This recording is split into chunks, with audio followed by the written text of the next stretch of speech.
Bonjour à tous, dans la vidéo d'aujourd'hui, nous dressons un bilan fiabilité du 1,6 litre HDI et 1,6 litre Blue HDI et surtout comment prévenir les petits désagréments qui sont rencontrés sur ce moteur. Allez, c'est parti!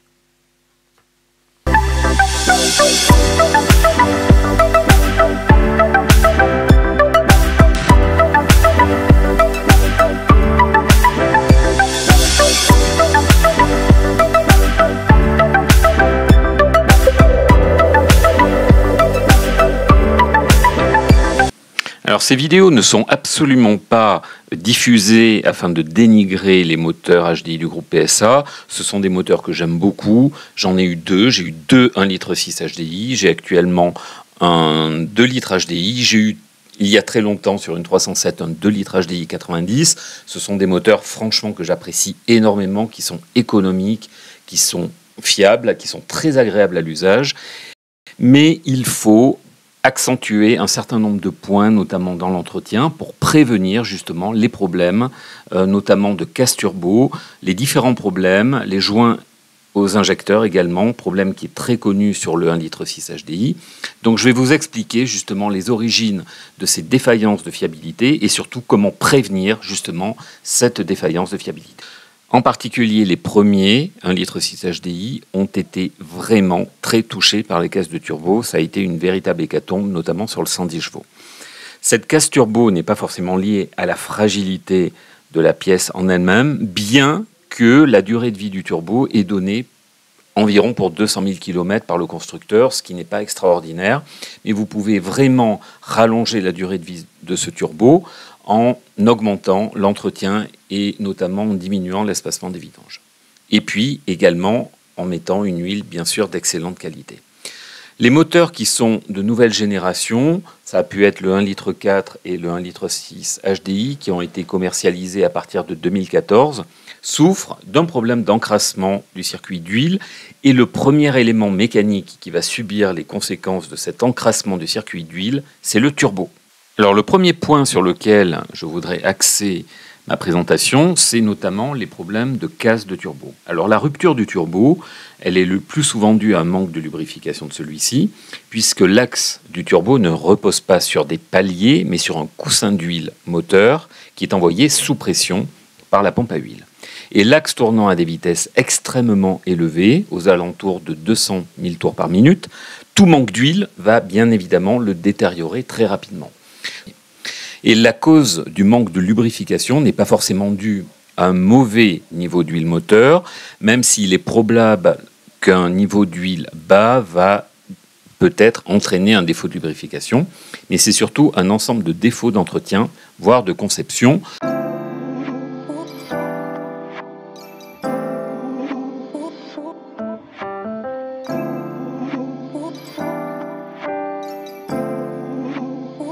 Le problème connu de fuite aux injecteurs.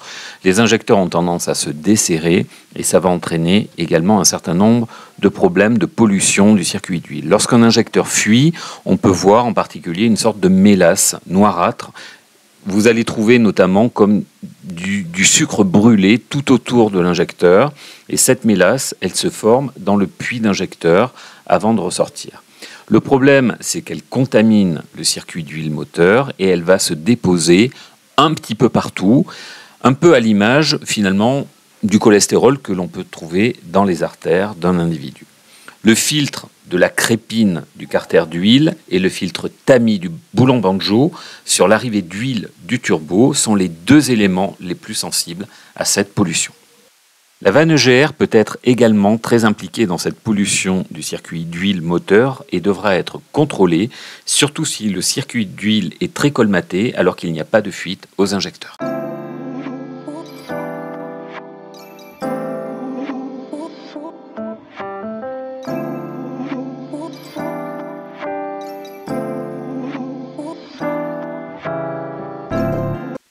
Un autre point important concerne le plan d'entretien qui est préconisé par Peugeot. Si vous regardez le plan d'entretien qui apparaît dans votre livret d'entretien, sur tous les modèles HDI, sauf l'utilitaire Expert, il est recommandé une vidange tous les 20 000 km ou 2 ans, et en conditions sévères, ces conditions sont rabaissées à 15 000 km ou 1 an. Moi, je vous conseille de faire une vidange tous les 10 000 km. Vous protégerez votre moteur et bien évidemment, utilisez une excellente qualité d'huile. Préférez une huile 100% synthèse. C'est de toute façon ce qui est préconisé pour le véhicule. Moi, je pense qu'il vaut mieux utiliser une huile qui est de viscosité 5W40 plutôt que la 5W30 ou la 0W30 qui peut être préconisée sur un véhicule HDI. De mon expérience personnelle, dans les deux véhicules équipés d'un moteur HDI, j'ai eu un Xara Picasso avec un HDI 92 et un 5008 avec un HDI 115 chevaux. Les deux n'étaient pas équipés de FAP. Je pouvais donc me permettre d'utiliser une excellente huile, une huile de mon choix, mais qui ne répondait pas forcément aux critères Low SAPS, puisque normalement les véhicules équipés d'un filtre à particules nécessitent une huile qui est avec la norme Low SAPS. J'utilise depuis très longtemps de la Mobil 1 en 5W40 ou en 0W40 dans tous mes véhicules, qu'ils soient essence ou diesel, et j'ai toujours été très satisfait de ce lubrifiant. Vous avez certainement dû remarquer que sur un véhicule diesel, la couleur de l'huile changeait très rapidement. Elle devient, au bout de quelques centaines de kilomètres, déjà noire. Ça, c'est un signe de pollution de l'huile, d'où le fait que avancer une vidange à 10 000 km ne peut être que bénéfique pour votre moteur, quelle que soit la qualité de l'huile que vous allez mettre dans votre moteur. Il y a également un défaut très important, et j'y reviendrai également par la suite, c'est la forme du carter moteur qui fait que lorsque vous vidangez sur un 1,6 litre HDI, notamment de génération un petit peu ancienne, équipé encore de l'ancien carter, le carter ne se vide pas complètement. En effet, de par la forme du carter, vous pouvez distinguer sur cette photo que de par l'emboutissage du fond du carter à l'endroit où il y a le pas de vis pour le bouchon, eh bien, cette partie-là remonte trop à l'intérieur du carter et donc il va rester au minimum 25 à 30 centilitres d'huile au fond du carter. Et cette quantité d'huile est extrêmement chargée de polluants, de boue et de particules. Et restant au fond du carter, elle va donc polluer votre nouvelle huile moteur.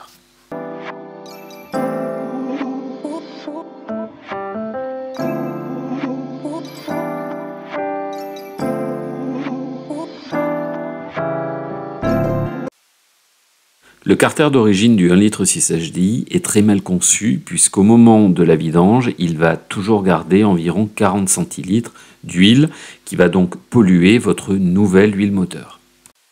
Il existe désormais de nouveaux carters avec une nouvelle référence PSA et ces carters sont disponibles sur n'importe quel site de pièces auto.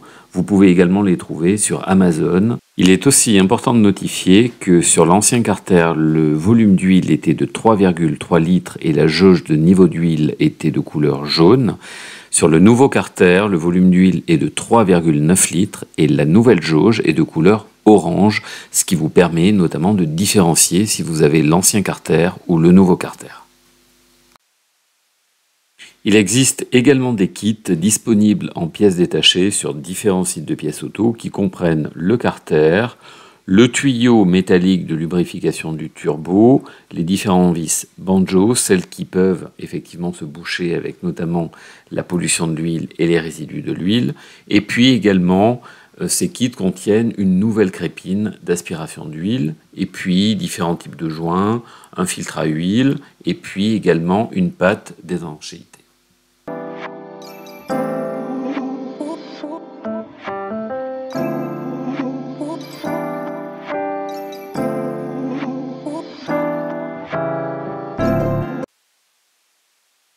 La tôle pare-chaleur ou écran thermique est une tôle qui est fabriquée dans un alliage d'aluminium de qualité relativement médiocre, pas très épais. En fait, cette tôle, elle entoure une partie du turbo et une partie de l'échappement. Et cette tôle finit par se déchirer et finit par casser aussi par endroits avec les vibrations et avec le vieillissement du moteur. Et elle finit par générer des bruits qui sont extrêmement pénibles. Donc cette tôle, vous pouvez la changer. Elle est disponible pour à peu près une cinquantaine d'euros. Vous la trouvez sur tous les sites de pièces auto, également sur Amazon.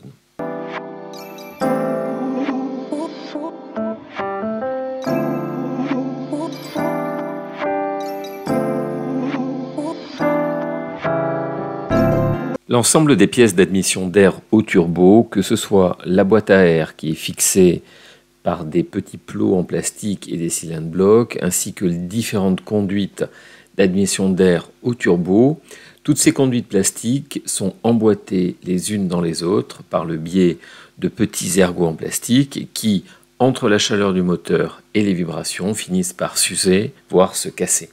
Donc ces différents éléments finissent par prendre du jeu et elles finissent par ne plus bien tenir les unes dans les autres. Ça génère pas mal de bruit et ça reste relativement agaçant également.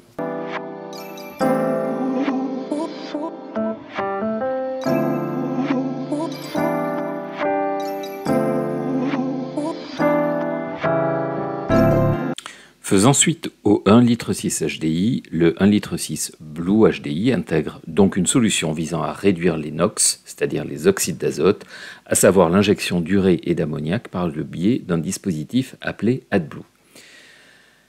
Ce bloc s'est décliné en 3 principales versions, le 75, le 100 et le 120 chevaux. En ce qui concerne la fiabilité du 1,6 L Blue HDI 75, les retours ne sont pas extrêmement nombreux dans la mesure où ce moteur n'est pas non plus très diffusé.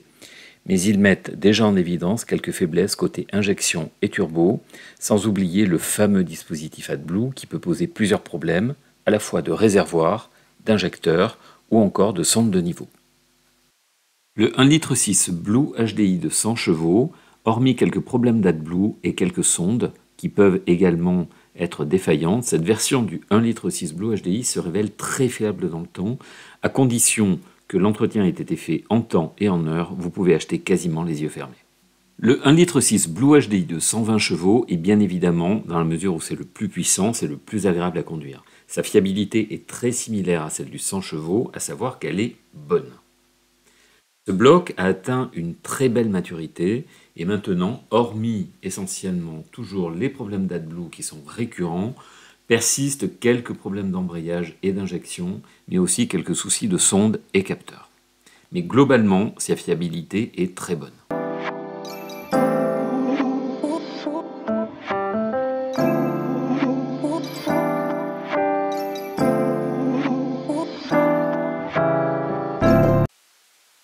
La question qui se pose, y a-t-il des stratégies de prévention pour limiter les problèmes liés au système AdBlue? Vous pouvez, à chaque remplissage du réservoir, mettre des anticristallisants. Il en existe une multitude sur le marché. Personnellement, j'en utilise. Je n'ai pour l'instant eu aucun problème d'AdBlue. Il est également recommandé de ne pas remplir le réservoir en totalité et de le maintenir toujours environ entre la moitié et les 3/4 de remplissage. Évitez également de laisser le réservoir se vider complètement. Ça favorise la cristallisation. J'aimerais également avoir votre retour d'expérience sur le 1,6 L HDI. Avez-vous eu une bonne expérience ou une mauvaise expérience avec ce moteur?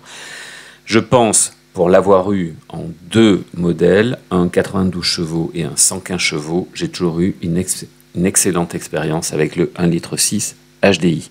Je n'ai pas eu de problème avec, surtout le 115.